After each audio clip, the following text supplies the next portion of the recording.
With your support, we can raise your voice globally. उन्होंने पगड़ी issue no बिल्कुल मतलब कि फ्रांस से राष्ट्रपति के सामने लेके आया ही नहीं है. With your support, we can address those issues that no other media talks about. ਜੋ ਹਾਲ ਅਕਾਲੀਆਂ ਨੇ ਬਾਦਲ ਕਿਆ ਨੇ ਇਹਨਾਂ ਨੇ ਸਿੱਖੀ ਦਾ ਤੇ ਬੇੜਾ ਗਰਕ ਕੀਤਾ ਹੈ. With your support, we can bring you breaking news from around the world. It's about consulting our allies and having a dialogue. These lessons, as I stated, was learned while working with our coalition partners. With your support, we can educate and inform everyone about who Sikhs are and connect our youth to Sikhi. And it's just, representative of a culture that's all about peace. Support your TV channel and help us take your voices to everyone around the world for every human rights issue. United Sikhs ਜਥੇਬੰਦੀ ਨੇ French ਅਤੇ European courts ਦੇ ਨਾਲ-ਨਾਲ United Nations Human Rights Committee ਦਾ ਦਰਵਾਜ਼ਾ ਵੀ ਖੜਕਾਇਆ.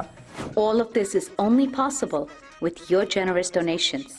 Continue your support to us and let's go further together.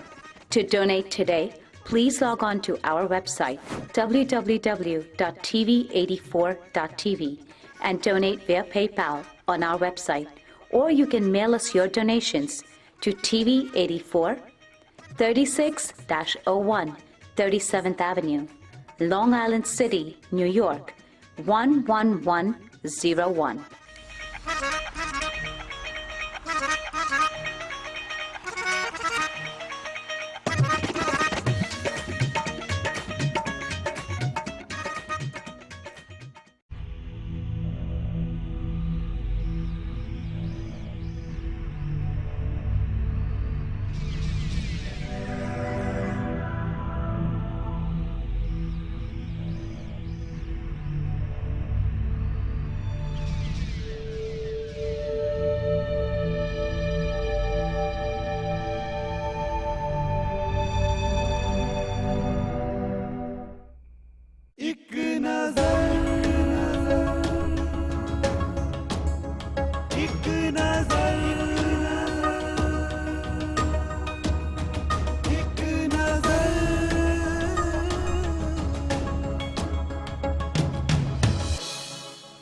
ਸਤਿ ਸ਼੍ਰੀ ਅਕਾਲ ਦਰਸ਼ਕੋ, ਮੈਂ ਹਾਂ ਤੁਹਾਡਾ ਆਪਣਾ ਹੋਸਟ ਸਤਿੰਦਰ ਸਿੰਘ ਮੀਰਥਲ। ਤੁਸੀਂ ਦੇਖ ਰਹੇ ਹੋ TV 84 ਤੇ ਤੁਹਾਡਾ ਆਪਣਾ ਮਨਪਸੰਦ ਪ੍ਰੋਗਰਾਮ ਇੱਕ ਨਜ਼ਰ।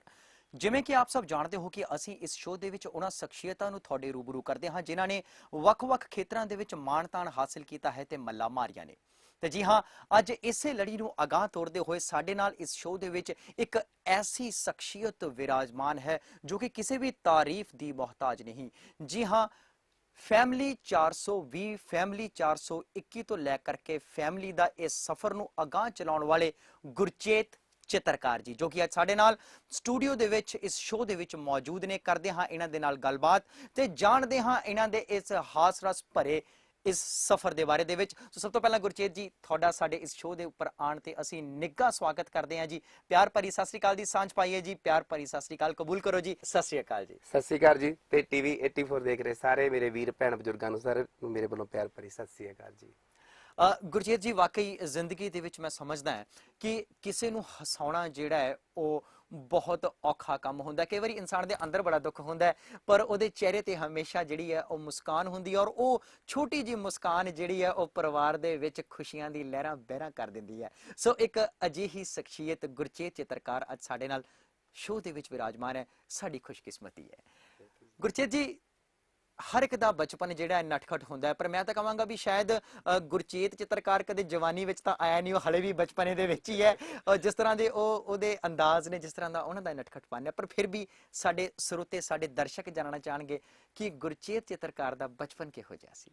ਬਚਪਨ ਜੀ ਸਾਡਾ ਜਿਹੜਾ ਪਿੰਡਾਂ ਦਾ ਬਚਪਨ ਨੰਗ ਧੜੰਗਿਆਂ ਦਾ ਗਲੀਆਂ 'ਚ ਤੇ ਪੰਤਾਲੇ ਦੇ ਉੱਤੋਂ ਜਦੋਂ ਪਾਣੀ ਵਗਦਾ ਮੀਂਹਾਂ 'ਚ ਭਿੱਜਦਿਆਂ ਦਾ ਟੋਬੇ ਪਾਰ ਕਰਦਿਆਂ ਦਾ ਬੀਤਿਆ ਤੇ ਜਿਸ ਤਰ੍ਹਾਂ ਹੋਰਨਾਂ ਪਿੰਡਾਂ ਵਾਲਿਆਂ ਦਾ ਬਚਪਨ ਗੁਜ਼ਰਦਾ। ਸੋ ਮੈਂ ਬਚਪਨ ਦੇ ਵਿੱਚ ਹੀ ਬਹੁਤ ਜ਼ਿਆਦਾ ਸ਼ਰਾਰਤੀ ਸੀਗਾ। ਸਾਰੇ ਇੱਕ ਦੂਜੇ ਦੀਆਂ ਸਾਂਗਾਂ ਲਾਉਣਾ, ਨਕਲਾਂ ਕਰਨੀਆਂ ਤੇ ਕਿਸੇ ਦੀ ਪੇਂਟਿੰਗ ਬਣਾਉਣੀ ਜਾਂ ਕੁਝ ਹੋਰ। ਸਕੂਲ ਟਾਈਮ ਤੋਂ ਹੀ ਮੈਂ ਬਹੁਤ ਜ਼ਿਆਦਾ ਸ਼ਰਾਰਤੀ ਤੇ ਹੁਸ਼ਿਆਰ ਵੀ ਬਹੁਤ ਸੀ। ਕਲਾਸ ਦੇ ਵਿੱਚ ਮਨੀਟਰ ਸੀ। ਪਿੰਡ ਵਾਲੇ ਸਕੂਲ ਤੱਪੜ ਸਕੂਲ ਦੇ ਵਿੱਚੋਂ ਮੈਂ 5ਵੀਂ ਕੀਤੀ ਹੈ, ਫਿਰ ਮੈਂ ਹਾਈ ਸਕੂਲ ਦੇ ਵਿੱਚੋਂ 10ਵੀਂ, ਫਿਰ ਮੈਂ BA ਤੇ ਉਦੋਂ ਬਾਅਦ ਹੀ ਸ਼ੁਰੂ ਹੋਇਆ ਸੀ ਫਿਰ ਕੰਪੀਟੀਸ਼ਨਾਂ ਦਾ ਦੌਰ ਮੇਰਾ, ਜਿਹੜਾ ਪੇਂਟਿੰਗਾਂ ਵਗੈਰਾ ਦਾ ਜਾਂ ਨਾਟਕਾਂ ਦਾ। ਜੀ ਬਹੁਤ ਵਧੀਆ ਜੀ। ਸੋ ਅਸੀਂ ਇੱਕ ਚੀਜ਼ ਜਾਣਨਾ ਚਾਹਾਂਗੇ, ਬਲਕਿ ਅਸੀਂ ਹੀ ਨਹੀਂ, ਸਾਡੇ ਪੂਰੇ ਦਰਸ਼ਕ ਜਿਹੜੇ ਇਸ ਸ਼ੋਅ ਨੂੰ ਦੇਖ ਰਹੇ ਨੇ, ਕਿ ਗੁਰਚੇਤ ਚਿੱਤਰਕਾਰ, ਇਹ ਚਿੱਤਰਕਾਰ ਜੋ ਆਪ ਜੀ ਦੇ ਨਾਮ ਦੇ ਪਿੱਛੇ ਲੱਗਦਾ ਹੈ, ਇਸ ਪਿੱਛੇ ਕੀ ਖਾਸ ਵਜ੍ਹਾ ਹੈ? ਇਹ ਜੀ ਮੈਂ ਬਚਪਨ ਤੇ ਮੈਂ ਕੰਧਾਂ ਕੌਲਿਆਂ ਤੇ ਲਕੀਰਾਂ ਮਾਰਦਾ ਸੀ, ਉਹੀ ਮੇਰਾ ਕਰਮ ਬਣ ਗਿਆ। ਮੈਂ ਤੁਹਾਨੂੰ ਇੱਕ ਬਚਪਨ ਦੀ ਗੱਲ ਸੁਣਾਉਣਾ, ਥੋੜੀ ਜੀ ਹੈਗੀ ਤਾਂ ਹਾਸੀ ਵਾਲੀ ਹੈ। ਬਿਲਕੁਲ ਬਿਲਕੁਲ। ਉਦੋਂ ਜੀ ਸਤਿੰਦਰ ਜੀ ਟੀਵੀ ਚੱਲੇ ਸੀਗੇ ਪਿੰਡਾਂ ਦੇ ਵਿੱਚ, ਸਾਡੇ ਘਰ ਟੀਵੀ ਨਹੀਂ ਸੀ ਹੁੰਦਾ, ਮੈਂ ਕਿਸੇ ਦੇ ਘਰ ਟੀਵੀ ਦੇਖਣ ਜਾਂਦਾ, ਉਹ ਪਹਿਲਾਂ ਤਾਂ ਸਾਨੂੰ ਵਿਖਾਉਂਦੇ ਰਹੇ, ਫਿਰ ਅੱਕ ਗਏ, ਉਹਨਾਂ ਨੇ ਕੁੰਡਾ ਲਾਉਣ ਲੱਗ ਗਏ, ਫਿਰ ਮੈਨੂੰ ਵੀ ਬੜੀ ਖਿੱਚ ਚੜੀ ਯਾਰ। ਕੁਝ ਤਮਸ ਸੀਰੀਅਲ ਚੱਲਦਾ ਹੁੰਦਾ ਸੀ, ਉਹ ਸਾਡਾ ਬੜਾ ਫੇਵਰੇਟ ਸੀਗਾ। ਸੋ ਉਹਨਾਂ ਨੇ ਕੁੰਡਾ ਲਾ ਲਿਆ ਤੇ ਫਿਰ ਮੈਂ ਗੁੱਸੇ 'ਚ ਆ ਕੇ ਉਹਨਾਂ ਦੀ ਬੁੜੀ ਦੀ ਫੋਟੋ, ਕਿਸੇ ਸਾਡੇ ਪਿੰਡ ਦੇ ਇੱਕ ਛੜੇ ਬੁੜੇ ਨਾਲ ਫੋਟੋ ਬਾਹਰ ਉਹਨਾਂ ਦੇ ਘਰ ਦੇ ਉੱਤੇ ਬਣਾ ਦਿੱਤੀ। ਤੇ ਸਵੇਰ ਨੂੰ ਪੰਚਾਇਤ ਇਕੱਠੀ ਕਰੀ, ਉਹਨਾਂ ਨੂੰ ਪਤਾ ਸੀ ਵੀ ਚੇਤੇ, ਮੈਨੂੰ ਚੇਤਾ ਕਹਿੰਦੇ ਸੀ ਪਿੰਡ ਦੇ ਵਿੱਚ, ਵੀ ਚੇਤੇ ਤੋਂ ਬਗੈਰ ਇਹ ਕੰਮ ਕੋਈ ਨਹੀਂ ਕਰ ਸਕਦਾ। ਸੋ ਪੰਚਾਇਤ ਇਕੱਠੀ ਕਰੀ ਗਈ, ਮੈਨੂੰ ਵੀ ਬੁਲਾ ਲਿਆ, ਮੇਰੇ ਫਾਦਰ ਸਾਹਿਬ ਵੀ ਚਲੇ ਗਏ, ਮੇਰੀ ਮਦਰ ਵੀ ਚਲੇ ਗਏ ਤੇ ਮੇਰੇ ਦਾਦਾ ਜੀ ਵੀ ਚਲੇ ਗਏ। ਤੇ ਉਹਨਾਂ ਨੇ ਜਦੋਂ ਕਿਹਾ, ਕਹਿੰਦੇ ਵੀ ਤੂੰ ਬਣਾਈ ਹੈ, ਮੈਂ ਮੁੱਕਰ ਮੈਂ ਸਕਦਾ ਨਹੀਂ ਸੀਗਾ। ਕੁਛ ਬੰਦੇ ਖੁਸ਼ ਹੋ ਰਹੇ ਸੀ ਵੀ ਯਾਰ ਕਿਆ ਬਾਤ ਹੈ, ਕਿੰਨੀ ਵਧੀਆ ਫੋਟੋ ਬਣਾਈ ਹੈ। ਉਹ ਜਿਹੜੇ ਘਰ ਵਾਲੇ ਸੀ ਉਹ ਖਿਜ ਰਹੇ ਸੀ ਵੀ ਸਾਡੀ ਬੁੜੀ ਦੀ ਫੋਟੋ ਕਿਸੇ ਹੋਰ ਦੇ ਬੁੜੇ ਨਾਲ ਬਣਾਤੀ। ਫਿਰ ਉੱਥੇ ਮੈਨੂੰ ਬੜੀ ਕੁੱਟ ਪਈ ਸੀ ਜੀ। ਉਸ ਤੋਂ ਮੈਂ ਸੋਚਿਆ, ਮੈਂ ਲੋਕਾਂ ਨੇ ਮੇਰੀ ਤਾਰੀਫ ਕਰੀ ਵੀ ਮੈਂ ਚਿੱਤਰਕਾਰ ਹੀ ਬਣਨਾ ਹੈ। ਸੋ ਇੰਡੀਆ ਦੇ ਵਿੱਚੋਂ ਮੈਂ ਗੋਲਡ ਮੈਡਲ ਆ, ਤੇ ਮੈਂ ਸ਼੍ਰੋਮਣੀ ਕਮੇਟੀ ਦੇ ਵਿੱਚ ਵੀ ਮੈਂ ਚਿੱਤਰਕਾਰੀ ਕੀਤੀ ਹੈ, ਤੇ ਉੱਥੇ ਹੀ ਮੈਂ ਰਿਹਾ 3 ਮਹੀਨੇ। ਤੇ ਪਰ ਉੱਥੇ ਮੈਨੂੰ ਸਿਸਟਮ ਨਹੀਂ ਵਧੀਆ ਲੱਗਿਆ, ਤੇ ਉਹ ਕਹਿੰਦੇ ਸੀ ਵੀ ਬੰਧਨਾਂ 'ਚ ਰਹੋ, ਐਂ ਕਰੋ ਐਂ ਕਰੋ। ਹੁਣ ਕਹਿੰਦੇ ਹੁੰਦੇ ਨੇ ਗੁਲਾਮੀ ਤਾਂ ਰੱਬ ਦੀ ਵੀ ਚੰਗੀ ਨਹੀਂ ਹੁੰਦੀ। ਕੁਛ ਕੁ ਜਿਹੜੇ ਉੱਥੇ ਸੀ ਤਨਖਾਹੀਏ ਸੀ, ਉਹ ਉਹਨਾਂ ਦਾ ਬਿਹੇਵ ਵੀ ਅੱਛਾ ਨਹੀਂ ਸੀ। ਉਹ ਕਹਿੰਦੇ ਵੀ ਲੈ ਮੇਰੇ ਬਾਪ ਦੀ ਫੋਟੋ ਬਣਾ ਦੇ, ਮੈਨੂੰ ਇਹਦੀ ਬਣਾ ਦੇ, ਮੇਰੀ ਮਾਂ ਦੀ ਬਣਾ ਦੇ, ਕਿਉਂਕਿ ਮੈਂ ਸਿੱਖ ਇਤਿਹਾਸ ਨੂੰ ਕਾਫੀ ਜ਼ਿਆਦਾ ਚਿੱਤਰਿਆ ਕੈਨਵਸ ਦੇ ਉੱਤੇ। ਫਿਰ ਮੈਂ ਆਪਣੀ ਆਰਟ ਗੈਲਰੀ ਖੋਲੀ ਸੰਗਰੂਰ ਦੇ ਵਿੱਚ।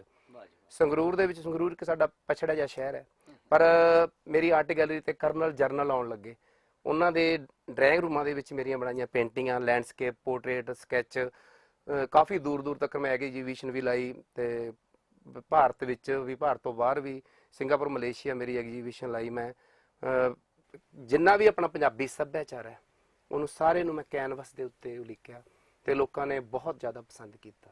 ਵਾਹ ਜੀ ਵਾਹ। ਯਾਨੀ ਕਿ ਇੱਕ ਗੱਲ ਤਾਂ ਬਿਲਕੁਲ ਪੱਕੀ ਹੈ, ਔਰ ਮੈਂ ਬੜੀ ਦਾਅਵੇ ਨਾਲ ਕਹਿਣਾ ਕਿ ਬਹੁਤ ਘੱਟ ਸਾਡੇ ਐਸੇ ਸਰੋਤੇ ਨੇ ਜਿਹੜੇ ਕਿ ਇਸ ਗੱਲ ਨੂੰ ਜਾਣਦੇ ਹੋਣਗੇ ਕਿ ਗੁਰਚੇਤ ਚਿੱਤਰਕਾਰ ਇੱਕ ਬਹੁਤ ਵੱਡਾ ਆਰਟਿਸਟ ਹੈ, ਔਰ ਉਹ ਜਿੱਥੇ ਕਿ ਆਪਣੇ ਚੁਟਕਲਿਆਂ ਦੇ ਨਾਲ, ਹਾਸ ਰਸ ਵਿਅੰਗਾਂ ਦੇ ਨਾਲ ਲੋਕਾਂ ਦਾ ਮਨੋਰੰਜਨ ਕਰਦਾ ਹੈ, ਉੱਥੇ ਹੀ ਉਹਦੇ ਹੱਥਾਂ ਦੇ ਵਿੱਚ ਜਦ ਬ੍ਰਸ਼ ਆ ਜਾਂਦਾ ਤਾਂ ਉਹ ਇੱਕ ਨਵੀਂ ਹੀ ਦੁਨੀਆ ਦੀ ਸਿਰਜਣਾ ਕਰ ਦਿੰਦਾ ਹੈ। ਸੋ ਵਾਕਈ ਇਹ ਗੱਲ ਕਾਬਿਲੇ ਤਾਰੀਫ ਹੈ, ਔਰ ਸਾਡੇ ਲਈ ਬੜੀ ਮਾਣ ਦੀ ਗੱਲ ਹੈ, ਖੁਸ਼ੀ ਦੀ ਗੱਲ ਹੈ ਕਿ ਐਸਾ ਮਲਟੀ ਟੈਲੈਂਟਡ ਪਰਸਨ ਜਿਹੜਾ ਅੱਜ ਸਾਡੇ ਸ਼ੋਅ ਦੇ ਵਿੱਚ ਵਿਰਾਜਮਾਨ ਹੈ। ਗੁਰਚੇਤ ਜੀ, ਸਫ਼ਰ ਨੂੰ ਅਗਾਂਹ ਤੋਰਦੇ ਆ, ਜਿਵੇਂ ਤੁਸੀਂ ਦੱਸਿਆ ਕਿ ਚਿੱਤਰਕਾਰੀ ਤੁਸੀਂ ਕਰਦੇ ਸੀਗੇ, ਪਰ ਚਿੱਤਰਕਾਰੀ ਦੇ ਅਗਰ ਪੇਸ਼ੇ ਦੀ ਗੱਲ ਕਰੀ ਤਾਂ ਬੜੀ ਸੰਜੀਦਗੀ ਦਾ ਭਰਿਆ ਇਹ ਪੇਸ਼ਾ ਹੈਗਾ। ਬੜੇ ਪੇਸ਼ਨ ਦੀ ਲੋੜ ਹੁੰਦੀ ਹੈ, ਬੜੀ ਇਕਾਗਰਤਾ, ਕੰਸੈਂਟਰੇਸ਼ਨ ਔਰ ਇਕਾਂਤ ਦੀ ਲੋੜ ਹੁੰਦੀ ਹੈ। ਸੋ ਇੱਕ ਦੇਖਿਆ ਜਾਏ ਤਾਂ ਜਿਹੜੇ ਚਿੱਤਰਕਾਰ ਹੁੰਦੇ ਨੇ ਜਾਂ ਸਾਇੰਟਿਸਟ ਹੁੰਦੇ ਨੇ, ਉਹ ਇੱਕ ਲੰਬੇ ਵਾਲ ਜਾਂ ਹੋਰ ਹੀ ਤਰ੍ਹਾਂ ਦੀ ਇੱਕ ਉਹਨਾਂ ਦੀ ਮੂਰਤ ਹੁੰਦੀ ਆ, ਔਰ ਬੜੇ ਹੀ ਆਪਣੇ ਖਿਆਲਾਂ 'ਚ ਖੋਣ ਵਾਲੇ ਲੋਕ ਹੁੰਦੇ ਨੇ, ਬਹੁਤੇ ਕਿਸੇ ਨਾਲ ਗੱਲ ਵੀ ਨਹੀਂ ਕਰਦੇ। ਪਰ ਦੂਸਰੇ ਪਾਸੇ ਅਸੀਂ ਦੇਖਦੇ ਹਾਂ ਗੁਰਚੇਤ ਚਿੱਤਰਕਾਰ ਨੂੰ, ਜੋ ਕਿ ਇੱਕ ਹਸਮੁਖ ਜਿਹਾ, ਇੱਕ ਐਸਾ ਕਲਾਕਾਰ ਜੋ ਆਪ ਤੇ ਹੱਸਦਾ ਪੂਰੀ ਦੁਨੀਆ ਨੂੰ ਹਸਾਉਣ ਲੱਗ ਪੈਂਦਾ। ਇਹ ਸੁਮੇਲ ਕਿਸ ਤਰ੍ਹਾਂ ਹੋਇਆ? ਵੈਸੇ ਜੀ ਮੈਂ ਜਦੋਂ ਪੇਂਟਿੰਗ ਕਰਦਾ ਹੁੰਦਾ ਸੀਗਾ, 2 ਜਾਣੇ ਮੇਰੇ ਇੱਧਰ ਬੈਠੇ ਹੁੰਦੇ ਸੀ, 2 ਜਾਣੇ ਮੇਰੇ ਇੱਧਰ ਬੈਠੇ ਹੁੰਦੇ ਸੀ। ਨੁਸਰਤ ਫਤਿਹ ਅਲੀ ਖਾਨ ਚੱਲਦਾ ਹੁੰਦਾ ਸੀ ਡੈਕ ਦੇ ਵਿੱਚ, ਤੇ ਬਸ ਬਰਸ਼ ਮੇਰਾ ਚੱਲਦਾ ਹੁੰਦਾ ਸੀ। ਸਪੀਡ ਮੇਰੀ ਬਹੁਤ ਜ਼ਿਆਦਾ ਸੀ, ਇੱਕ ਦਿਨ 'ਚ 3-3 4-4 ਪੋਰਟਰੇਟ ਵੀ ਬਣਾ ਦਿੰਦਾ ਸੀ ਮੈਂ। ਤੇ ਕਾਫੀ ਸਾਰੇ ਮੈਨੂੰ ਉਸ ਟਾਈਮ ਨਾ ਕੰਪਿਊਟਰ ਦਾ ਯੁੱਗ ਨਹੀਂ ਸੀਗਾ, ਅੱਜ ਤੋਂ 15-20 ਸਾਲ ਪਹਿਲਾਂ ਦੀਆਂ ਗੱਲਾਂ ਨੇ। ਤੇ ਉਹ ਵਿਆਹ ਦੇ ਵਿੱਚ ਕੋਈ ਫੋਟੋ ਖਿੱਚਣ, ਜਿਸ ਦੀ ਡੈਥ ਹੋ ਜਾਂਦੀ ਭੋਗ ਦੇ ਵਾਸਤੇ, ਭੋਗ ਤੇ ਉਹ ਫੋਟੋ ਵੱਡੀ ਕਰਕੇ ਰੱਖਣੀ ਹੁੰਦੀ ਆ, ਉਹ ਮੇਰੇ ਕੋਲੇ ਲੈ ਕੇ ਆਉਂਦੇ। ਪਿੱਛੇ 5-6 ਬੰਦਿਆਂ ਦੇ ਵਿੱਚੋਂ ਇੱਕ ਬੰਦਾ ਕੱਢਣਾ ਹੁੰਦਾ, ਪਰ ਪੂਰੀ ਬਰੀਕੀ ਨਾਲ ਮੈਂ ਉਸ ਨੂੰ ਕੈਨਵਸ ਤੇ ਉਲੀਕਦਾ। ਦੂਸਰੇ ਦਿਨ ਜਦੋਂ ਆਉਂਦੇ ਫੋਟੋ ਲੈਣ ਤਾਂ ਮੇਰੇ ਹੱਥ ਚੁੰਮਦੇ, ਯਾਰ ਤਾਂ ਸਾਡਾ ਬੁੜਾ ਜਿਉਂਦਾ ਕਰਤਾ, ਤੈਂ ਸਾਡਾ ਬੁੜਾ ਮਿਲਾਤਾ, ਤੈਂ ਸਾਡੀ ਮਾਂ ਮਿਲਾਤੀ। ਸੋ ਬਹੁਤ ਲੋਕਾਂ ਨੇ ਮੈਨੂੰ ਉਸ ਟਾਈਮ ਸਨਮਾਨ ਵੀ ਕੀਤਾ, ਬੜੇ ਮੇਲਿਆਂ ਦੇ ਵਿੱਚ। ਉਸ ਟਾਈਮ ਤੇ ਮੇਰੇ ਮਗਰ ਚਿੱਤਰਕਾਰ ਲੱਗਣਾ ਸ਼ੁਰੂ ਹੋਇਆ। ਮੈਂ ਤਾਂ ਕੰਪੀਟੀਸ਼ਨ 'ਚ ਵੀ ਨਹੀਂ ਜਾਂਦਾ ਸੀ, ਪੰਜਾਬ ਦਾ ਕੰਪੀਟੀਸ਼ਨ ਜਿੱਤ ਲਿਆ ਵੀ ਛੱਡ ਪਰੇ ਗਾਹਾਂ ਕੀ ਹੈ, ਸਾਨੂੰ ਇੰਨਾ ਪਤਾ ਨਹੀਂ ਸੀ ਪਿੰਡ ਵਾਲਿਆਂ ਨੂੰ। ਪਿੰਡ ਵਾਲੇ ਸੀਗੇ, ਮੈਂ ਘਰਦਿਆਂ ਨੂੰ ਕਿਹਾ ਮੈਂ ਇੰਡੀਆ ਦਾ ਕੰਪੀਟੀਸ਼ਨ ਲਾਣਾ, ਕਹਿੰਦੇ ਛੱਡ ਪਰੇ, ਉੱਥੇ ਧਿੰਗ ਪਏ ਨੇ, ਤੈਨੂੰ ਕਿਹੜਾ ਪੁੱਛਦਾ, ਮੇਲੇ 'ਚ ਮਰੂਦਾਂ ਨੂੰ ਕੌਣ ਪੁੱਛਦਾ ਹੁੰਦਾ। ਮੈਂ ਨਹੀਂ, ਮੈਂ ਜਾਊਂਗਾ। ਜਦੋਂ ਮੈਂ ਗਿਆ ਜੀ, ਕੇਰਲਾ ਤੋਂ ਤੇ ਸਾਰੇ ਕਾਫੀ ਸੀਗੇ ਉੱਥੇ, ਕੰਪੀਟੀਸ਼ਨ ਸੀਗਾ, ਕਲਕੱਤੇ ਹੋਇਆ ਸੀ, ਤੇ ਮੈਂ ਉਹ 'ਚ ਬਹੁਤ ਸੋਹਣੀ ਪੇਂਟਿੰਗ ਬਣਾਈ ਤੇ ਮੈਂ ਕਿਹਾ ਚਲੋ ਚੱਲੀ ਯਾਰ ਛੱਡੋ। ਜਦੋਂ ਮੈਂ ਦੇਖਿਆ ਮੇਰਾ ਨਾਮ 1 ਨੰਬਰ ਤੇ ਔਰ ਮੈਨੂੰ ਯਕੀਨ ਨਾ ਹੋਵੇ ਵੀ ਯਾਰ ਮੈਂ ਵੀ ਗੋਲਡ ਮੈਡਲ ਹੋ ਗਿਆ ਇੰਡੀਆ ਦੇ ਵਿੱਚੋਂ। ਸੋ ਉਸ ਤੋਂ ਬਾਅਦ ਮੇਰੇ ਪਿੱਛੇ ਜਿਹੜਾ ਚਿੱਤਰਕਾਰ ਗੁਰਚੇਤ ਦੇ ਮਗਰ ਚਿੱਤਰਕਾਰ ਲੱਗ ਗਿਆ। ਕਈ ਬੁੜੀਆਂ ਤਾਂ ਮੈਨੂੰ ਹੁਣ ਵੀ ਚਿੱਤਰਹਾਰੀ ਕਹਿੰਦੀਆਂ ਨੇ, ਕਈ ਫੈਮਿਲੀ ਵਾਲਾ ਕਹਿੰਦੇ ਨੇ। ਹਾਂਜੀ ਹਾਂਜੀ। ਸੋ ਗੁਰਜੀਤ ਜੀ, ਫੈਮਿਲੀ ਦਾ ਜ਼ਿਕਰ ਹੋਇਆ ਇੱਥੇ, ਮੈਂ ਇੱਕ ਗੱਲ ਕਰਨਾ ਚਾਹਾਂਗਾ। ਇਹ ਫੈਮਿਲੀ ਦੀ ਲੜੀ ਜਿਹੜੀ ਤੁਸੀਂ ਤੋਰੀ ਆ, ਔਰ ਮੈਂ ਇੱਕ ਗੱਲ ਬੜੇ ਦਾਅਵੇ ਨਾਲ ਇਸ ਸ਼ੋਅ ਦੇ ਵਿੱਚ ਕਹਿਣਾ ਚਾਹੁੰਦਾ ਹਾਂ ਕਿ ਤੁਹਾਡੀ ਫੈਮਲੀਆਂ ਦੀ ਬਣੀ ਹੋਈ ਜਿਹੜੀ ਡੀਵੀਡੀਆਂ ਨੇ ਉਹ ਅਜੇ ਤੱਕ ਵੀ ਇੱਕ ਪਾਰਟ ਜਿਹੜਾ ਲੋਕਾਂ ਨੇ ਆਪਣੇ ਘਰਾਂ ਦੇ ਵਿੱਚ ਸੰਭਾਲ ਕਰਕੇ ਰੱਖਿਆ ਹੋਇਆ। ਔਰ ਮੈਂ ਸਮਝਦਾ ਵੀ ਜਿਸ ਤਰ੍ਹਾਂ ਲੋਕਾਂ ਦੇ ਲਈ ਇੱਕ ਡੇਲੀ ਸੋਪ ਬਣੇ ਹੋਏ ਨੇ, ਜਿਹੜੀ ਬੁੜੀਆਂ ਸਾਡੇ ਬੀਬੀਆਂ ਭੈਣਾਂ ਮਾਤਾਵਾਂ ਜਿਹੜੀਆਂ ਐਪੀਸੋਡ ਦੇਖਦੀਆਂ ਨੇ, ਉਹਨਾਂ ਦੇ ਲਈ ਤੁਹਾਡਾ ਇਹ ਜਿਹੜੇ ਫੈਮਿਲੀ ਦੇ ਜਿੰਨੇ ਵੀ ਪਾਰਟ ਬਣੇ ਨੇ ਇੱਕ ਡੇਲੀ ਸੋਪ ਬਣ ਕੇ ਸਾਹਮਣੇ ਆਏ ਨੇ। ਸੋ ਇਹ ਫੈਮਿਲੀ ਦੇ ਇਹ ਜਿਹੜੇ ਐਪੀਸੋਡ ਬਣਾਉਣ ਦੀ ਜਿਹੜੀ ਪ੍ਰੇਰਨਾ ਕਿੱਥੋਂ ਮਿਲੀ? ਇਹ ਜਿਹੜੀ ਪੰਜਾਬੀ ਫਿਲਮਾਂ ਦਾ ਉਹ ਜੱਟਵਾਦ ਵਾਲੀਆਂ ਫਿਲਮਾਂ ਦਾ ਦੌਰ ਸੀ, ਉਹ ਖਤਮ ਹੋ ਗਿਆ ਸੀ। ਉਸ ਟਾਈਮ ਸਿਨੇਮਾ ਬਿਲਕੁਲ ਹੀ ਖਤਮ ਹੋ ਚੁੱਕਿਆ ਸੀਗਾ ਤੇ ਅਸੀਂ ਸੋਚਿਆ ਵੀ ਕਿਉਂ ਨਾ ਵੀ ਯਾਰ ਕਿਸ ਤਰ੍ਹਾਂ ਦੀ ਫਿਲਮ ਬਣਾਈਏ ਵੀ ਜਿਹੜੀ ਥੋੜੇ ਸਮੇਂ ਦੇ ਵਿੱਚ ਰੋਟੀ ਖਾਂਦੇ ਖਾਂਦੇ ਆਪਾਂ ਦੇਖ ਵੀ ਲਈਏ ਔਰ ਉਹ 'ਚ ਮੈਸੇਜ ਵੀ ਹੋਵੇ। ਸੋ ਫਿਰ ਅਸੀਂ ਬੈਠੇ ਸੀ, ਮੇਰੀ ਜਿਹੜੀ ਨਾਟਕ ਟੀਮ ਸੀ, ਸਾਨੂੰ ਟੈਕਨੀਕਲ ਪੱਖੋਂ ਬਿਲਕੁਲ ਪਤਾ ਨਹੀਂ ਸੀ। ਜਦੋਂ ਅਸੀਂ ਪਹਿਲੀ ਵਾਰੀ ਫੌਜੀ ਦੀ ਫੈਮਿਲੀ ਬਣਾਈ ਤੇ ਮਨੀਟਰ ਹੁੰਦਾ ਨਾਲ, ਸਾਨੂੰ ਮਨੀਟਰ ਦਾ ਵੀ ਨਹੀਂ ਪਤਾ ਸੀ ਵੀ ਯਾਰ ਇਹਦੇ 'ਚ ਲੀਡ ਲੱਗ ਕੇ ਇਹਦੇ 'ਚ ਫੋਟੋ ਆਉਂਦੀ ਹੈ, ਕਿਉਂਕਿ ਸਾਰੇ ਕੋਈ ਪ੍ਰੋਫੈਸ਼ਨਲ ਹੈ ਨਹੀਂ ਸੀ ਸਾਡੇ 'ਚੋਂ। ਹਾਂ, ਸਾਡੇ 'ਚ ਜਨੂਨ ਜ਼ਰੂਰ ਸੀ, ਜਿਹੜਾ ਜਜ਼ਬਾ ਸੀਗਾ ਵੀ ਯਾਰ ਆਪਾਂ ਕਰੀਏ, ਕੁਝ ਕਰਨਾ ਹੈ। ਤੇ ਪਹਿਲਾਂ ਰਿਕਾਰਡ ਕਰ ਲਈ ਸਟੂਡੀਓ ਦੇ ਵਿੱਚ, ਨਹੀਂ ਤਾਂ ਫਿਲਮ ਬਾਅਦ 'ਚ ਡੱਬ ਹੁੰਦੀ ਹੈ। ਅਸੀਂ ਪਹਿਲਾਂ ਰਿਕਾਰਡ ਕਰ ਲਈ, ਟਰੈਕ ਬਣ ਗਏ ਉਹਦੇ। ਚਲੋ ਉਹਦੇ ਤੇ ਲਿਪਸ ਹਿਲਾਉਣੇ ਬਹੁਤ ਔਖਾ ਸੀਗਾ। ਸਾਨੂੰ ਐਕਸ਼ਨ ਦਾ ਵੀ ਨਹੀਂ ਪਤਾ ਵੀ ਐਕਸ਼ਨ ਕਹਿੰਦੇ ਹੁੰਦੇ ਨੇ, ਕਹਿੰਦੇ ਭੱਜ ਲਓ, ਜੇ ਐਕਸ਼ਨ ਦਾ ਵੀ ਨਹੀਂ ਪਤਾ ਵੀ ਐਕਸ਼ਨ ਕਹਿੰਦੇ ਨੇ, ਕੱਟ ਚਲੋ ਕੱਟ ਹੋ ਜਾਂਦਾ ਸੀ। ਸੋ ਆਰਟਿਸਟ ਵੀ ਸਾਰੇ ਸਟੇਜ ਵਾਲੇ ਸੀਗੇ। ਸੋ ਉਹ ਅਸੀਂ ਜਦੋਂ ਫੌਜੀ ਦੀ ਫੈਮਿਲੀ ਬਣਾਈ, ਚਲੋ DVD ਉਹਦੀ ਤਿਆਰ ਹੋ ਗਈ। ਸਾਨੂੰ ਉਸ ਟਾਈਮ 60-70 ਹਜ਼ਾਰ ਰੁਪਇਆ ਸਾਡਾ ਲੱਗ ਗਿਆ ਸੀ। ਸਾਨੂੰ ਪਤਾ ਨਹੀਂ ਵੀ ਕਿੱਥੇ ਵੇਚੀ ਹੁੰਦੀ ਹੈ। ਕੁਦਰਤੀ ਇੱਕ ਮੁੰਡੇ ਨੇ ਕੰਪਨੀ ਜੀ ਖੋਲੀ, ਕਹਿੰਦਾ ਯਾਰ ਮੈਨੂੰ ਦੇ ਦਿਓ, ਤੁਸੀਂ ਮੈਂ ਰਿਲੀਜ਼ ਕਰ ਦਿੰਦਾ। ਕਰੋੜਾਂ ਰੁਪਇਆ ਉਹਨੇ ਕਮਾਇਆ। ਉਹਨੇ ਕਮਾਉਣ ਤੋਂ ਬਾਅਦ ਅੱਗੇ ਵੇਚਤੀ, ਫੈਂਟਾਂ ਨੂੰ ਵੇਚਤੀ, ਉਹਨਾਂ ਨੇ ਕਮਾਇਆ। ਉਸ ਤੋਂ ਬਾਅਦ ਟੀ ਸੀਰੀਜ਼ ਕੋਲੇ ਚਲੀ ਗਈ, ਪਰ ਸਾਡੇ ਪੱਲੇ ਇੱਕ ਵੀ ਦਵਾਨੀ ਨਹੀਂ ਪਈ। ਚਲੋ ਅਸੀਂ ਆਖਿਆ ਵੀ ਯਾਰ ਚਾਰੇ ਪਾਸੇ ਫੈਮਿਲੀ ਹੋ ਗਈ। ਪਾਕਿਸਤਾਨ ਦੇ ਵਿੱਚ ਤਾਂ ਇੱਕ ਗੱਲ ਵੀ ਬੜੀ ਮਸ਼ਹੂਰ ਹੋ ਗਈ ਵੀ ਜਿਹਨੇ ਲਾਹੌਰ ਨਹੀਂ ਦੇਖਿਆ ਉਹ ਜੰਮਿਆ ਨਹੀਂ, ਜਿਹਨੇ ਫੌਜ ਦੀ ਫੈਮਿਲੀ ਨਹੀਂ ਦੇਖੀ ਉਹ ਪੰਜਾਬੀ ਨਹੀਂ। ਉਸ ਤੋਂ ਬਾਅਦ ਹੌਲੀ ਸਾਨੂੰ ਟੈਕਨੀਕਲ ਪੱਖੋਂ ਵੀ ਅਸੀਂ ਥੋੜਾ ਮਜ਼ਬੂਤ ਹੁੰਦੇ ਗਏ, ਸਾਨੂੰ ਆਪਦੇ ਤਜਰਬੇ ਤੇ ਆਪ ਹੀ ਸਿੱਖਦੇ ਗਏ ਅਸੀਂ। ਫਿਰ ਆਈ ਸੀ ਫੈਮਿਲੀ 420, ਇਹਨੇ ਵੀ ਸਾਡੀ ਵਧੀਆ ਪਹਿਚਾਣ ਬਣਾਈ। 21, 22, 23, 24, 25, 26, 27 ਨਾਲ ਅਸੀਂ ਦੂਸਰੀਆਂ ਫਿਲਮਾਂ ਵੀ ਕਰਦੇ ਗਏ। ਇੱਜ਼ਤ, ਜੋ ਕੁੜੀਆਂ ਘਰੋਂ ਭਜਦੀਆਂ ਨੇ ਉਹਨਾਂ ਵਾਸਤੇ ਸੀ। ਛੜਿਆਂ ਦੀ ਫੈਮਿਲੀ, ਭਰੂਣ ਹੱਤਿਆ ਦੇ ਉੱਤੇ ਬਹੁਤ ਵੱਡਾ ਮੈਸੇਜ ਸੀ। ਨਾਨਕ ਨਾਮ ਚੜ੍ਹਦੀ ਕਲਾ, ਜਿਹੜੀ ਆਪਣਾ ਜੋ ਨਸ਼ੇ ਕਰਦੇ ਨੇਗੇ, ਕਿਸ ਤਰ੍ਹਾਂ ਗੁਰੂ ਤੋਂ ਬੇਮੁਖ ਹੁੰਦੇ ਨੇ, ਉਸ ਤਰ੍ਹਾਂ ਸੀ। ਇਹ ਫਿਲਮ ਨੇ ਵੀ ਕਾਫੀ ਜ਼ਿਆਦਾ ਪਿੰਡਾਂ ਜਾ ਕੇ ਸ਼੍ਰੋਮਣੀ ਕਮੇਟੀ ਨੇ ਇਸ ਫਿਲਮ ਨੂੰ ਦਿਖਾਇਆ। ਪਹਿਲਾਂ ਤਾਂ ਸਾਨੂੰ ਇਹ ਸ਼ੂਟਿੰਗ ਨਹੀਂ ਹੋਣ ਦਿੰਦੇ, ਕਹਿੰਦੇ ਤੁਸੀਂ ਕੀ ਕਰੋਗੇ, ਮੁੰਡੀਆਂ ਦਾੜੀਆਂ ਵਾਲਾ, ਤੁਹਾਨੂੰ ਕੀ ਪਤਾ ਵੀ ਕੀ ਹੁੰਦਾ। ਸਾਨੂੰ ਕਹਿੰਦੇ ਅਸੀਂ ਜੀ ਸ਼ੂਟਿੰਗ ਕਰਨ ਵਾਸਤੇ ਹਰਿਮੰਦਰ ਸਾਹਿਬ ਚਲੇ ਗਏ। ਮੇਰੇ ਕੋਲ ਪਰਮਿਸ਼ਨ ਵੀ ਸੀ, ਉਹਦੀ ਮੱਕੜ ਦੀ ਵੀ ਸੀ, ਹੋਰ ਵੀ ਜਿਹੜੇ ਵੱਡੇ ਲੀਡਰ ਨੇ ਉਹਨਾਂ ਦੀ ਵੀ ਸੀ।